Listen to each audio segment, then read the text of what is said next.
Assalamualaikum, salam sejahtera. Saya IBLP di Warta Berita Pagi ini pada 2 Ogos 2022 di Sabah Hits Online TV. Ikuti antara paparan berita pagi ini. Komunikasi penting dalam pembangunan komuniti, kata Jahid. MP Sandakan dinasihatkan semak fakta isu BDM untuk lori Sabah selesai. Bomba selamatkan lelaki terjun sungai.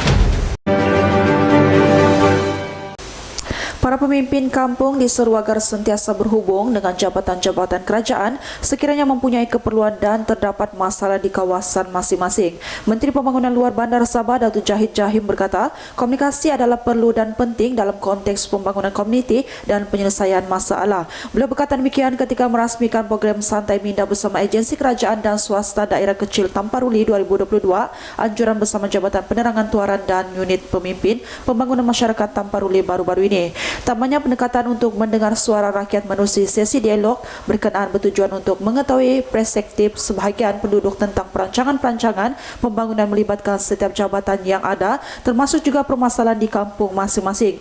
JPKK dan Ketua Kampung memainkan peranan penting dalam menggerakkan komuniti kampung untuk melaksanakan pembangunan demi kemajuan dan kesejahteraan kampung itu sendiri. Ini termasuklah mewar-warkan dasar-dasar kerajaan dan mengenal pasti segala masalah di kawasan mereka.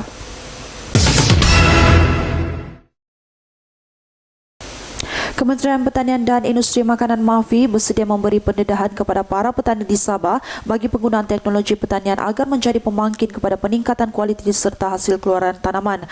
Timbalan Menteri Pertanian dan Industri Makanan kedua, Datuk Dr. Nik Muhammad Zawawi Saleh berkata, pihaknya bersedia bekerjasama dan mahu para petani di negeri ini memanfaatkan penggunaan teknologi moden seperti dilakukan petani di Semenanjung Malaysia yang kini mencapai tahap 90%. Tambahnya beliau mengajak petani supaya menggunakan teknologi sedia ada di negara ini dan ini juga motif kerajaan menggalakkan revolusi pertanian agar ke arah membantu menampung bekalan makanan negara.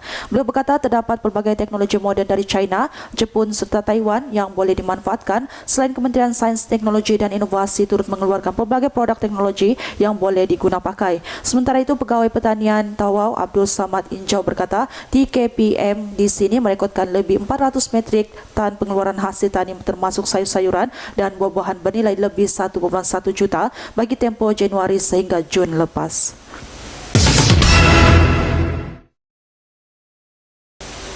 Presiden Persekutuan Persatuan Pengangkutan Lori Sabah Steven Chua mengucapkan terima kasih kepada Ahli Parlimen Sandakan Vivian Wong atas keperhatiannya terhadap sektor pengangkutan dan menasihatkannya supaya menyemak fakta sebelum membangkitkan isu mengenai sektor itu. Isu berat muatan dibenarkan BDM untuk Lori Sabah telah diselesaikan berikutan dua pertemuan antara Wakil dan Menteri Pengangkutan Datuk Seri IR Wee Ka Siong pada Jun dan Julai.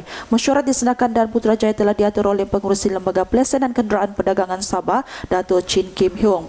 Isu yang berlarutan telah diselesaikan pada awal Julai dan BDM untuk semua jenis lori kenderaan kargo dan trailer di Sabah telah ditingkatkan agar standing dengan Sarawak dan Semenanjung Malaysia. Wee mengumumkan keputusan kementeriannya untuk menambah BDM bagi lori Sabah dibuat selepas kajian menyeluruh dan pertimbangan yang teliti, kata Chua.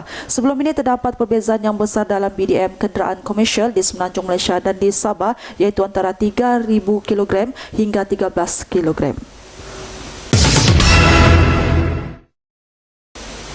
Sejak sekolah dibuka semula pasca pandemik COVID-19, banyak aktiviti sekolah di Sekolah Menengah Kebangsaan Putatan di sini mulai dirancang dan dilaksanakan semula.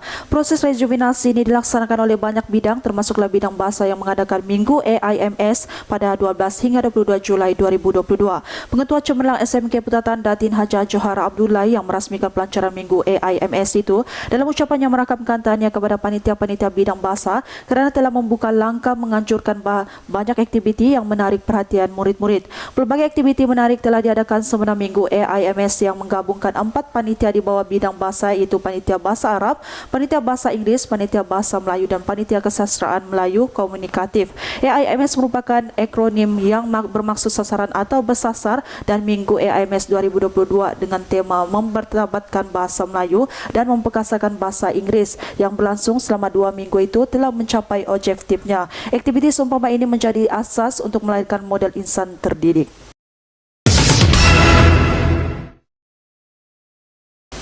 Para pemimpin muda perlu mula belajar asal kepimpinan masing-masing agar mampu menjadi pelapis kepimpinan di Tamparuli. Timbalan Presiden Parti Bersatu Sabah Datuk Jahid Chahim berkata, pemimpin saya pemuda dan wanita perlu menonjolkan diri bagi meneruskan legasi kepimpinan yang mantap di kawasan Tamparuli. Beliau berkata demikian ketika merasmikan Majlis Kesyukuran Ahli Jawatan Kuasa PBSN 14 Tamparuli di Kulu Rainforest Park pada Ahad lepas. Menurutnya, untuk menjadi seorang pemimpin yang hebat, seorang perlu bekerja keras dan banyak berlatih, pandai memerhati, mendengar dan bekerja bersama dengan pemimpin-pemimpin sedia ada. Tamanya penampilan muka baru dalam kalangan orang muda dan profesional akan menjadi satu daripada kriteria penting bagi pengundi untuk menzahirkan sokongan mereka. Program Selamat Sehari sebagai apresiasi kepada kemenangan PBS di Tamparuli pada Pilihan Raya Negeri ke-16 lalu itu menyaksikan kehadiran lebih kurang 50 AJK bahagian PBS Tamparuli merangkumi induk wanita dan pemuda.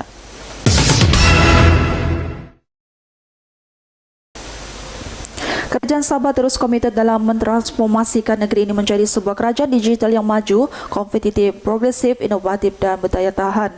Menteri Sains, Teknologi dan Inovasi Sabah Datuk Yaakob Khan berkata, wujudan Kementerian Sains, Teknologi dan Inovasi Sabah adalah bagi menyokong visi dan misi kerajaan, khususnya dalam pemerkasaan aspek sains, teknologi dan inovasi. Berdasarkan Pelan Strategik KSTI Sabah 2022-2025 yang baru saja dilancarkan pada bulan April yang lalu, teras strategik ke-6 yang dijalankan dalam melalui pelaksanaan program pemberdayaan kreatif, inovatif dan teknologi digital yang dilakukan secara konsisten. Keupayaan untuk merebut peluang yang muncul daripada teknologi dan model perniagaan yang inovatif akan memainkan peranan penting dalam memacu enjin baharu pertumbuhan ekonomi negara. Program Biohackathon ini menampilkan fokus pembinaan negara yang memberi tumpuan kepada penggayaan pendidikan dalam bidang teknologi untuk memperkasakan inovator pada masa hadapan, yang mana ianya mampu membangunkan idea dan penyelesaian inovatif untuk negeri Sabah.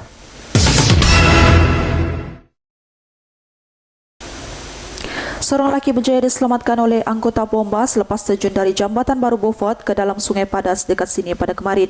Penolong pengarah bahagian operasi negeri Jabatan Bomba dan Penyelamat Malaysia Sabah, Misra Misara berkata, Balai Bomba dan Penyelamat Beaufort menerima panggilan kecemasan pada jam 6.48 petang mengenai insiden tersebut. Setibanya pasukan bomba di tempat kejadian, didapati seorang lelaki telah terjun dari Jambatan Baru Beaufort, namun lelaki tersebut telah berenang ke tepi sungai dan diselamatkan oleh seorang anggota bomba off-duty PBB Azhar yang kebetulan berada di kawasan tersebut.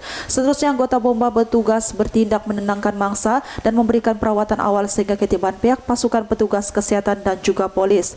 Mangsa berusia 39 tahun itu kemudiannya diserahkan kepada pihak polis bagi tindakan selanjutnya.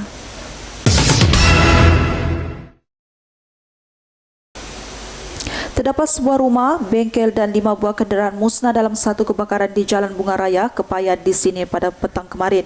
Sepasukan bomba diketuai Pegawai Operasi PBK2 Kristifo dari Balai Bomba dan Penyelamat Kota Kinabalu bersama jentera dikejarkan ke lokasi kejadian. Menurut Pusat Gerakan Operasi Bomba Sabah, panggilan kecemasan mengenai kebakaran itu diterima pada jam 4.08 petang menerusi talian MIRS 999. Bagaimanapun tiada kecederaan atau kemalangan jiwa dilaporkan dalam kejadian tersebut. Setibanya lokasi kejadian didapati kebakaran melibatkan sebuah rumah jenis sementara berukuran 13 kali 20 kaki terbakar 100% dan merebak ke bengkel kereta jenis separuh kekal yang berukuran 30 kali 20 terbakar 90%. 5 buah jenis kenderaan tidak diketahui turut terbakar 100%.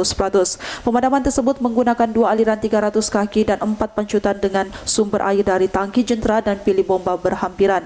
Kebakaran berjaya dikawal pada jam 4.38 petang dan setelah memastikan tiada bahaya lain terlibat, operasi ditamatkan pada jam 6.20 petang.